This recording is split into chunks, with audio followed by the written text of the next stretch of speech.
Good evening, my dear viewers. Here we go. The plates are ready. Can you tell me what dish is this? There is no vegetable. The cooked one. And then we have no chicken, no mutton, nothing else, no such recipe. But what is this? It is special from Kashmir.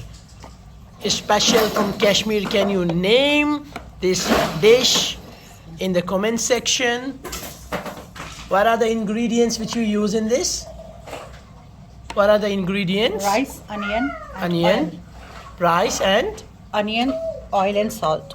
onion, rice, salt. What about haldi, turmeric? Do we use that? Yeah. Yeah, we use turmeric, we use rice, we use salt, and we use some, what else? Yeah, that's it. As simple as it is. So, drop your comments about this, pity, we can say menial, simple, traditional dish of Kashmir. What is it called? Have a look. I'm going to zoom it. It's yummy. It's so tasty. No chicken, no KFC, nothing.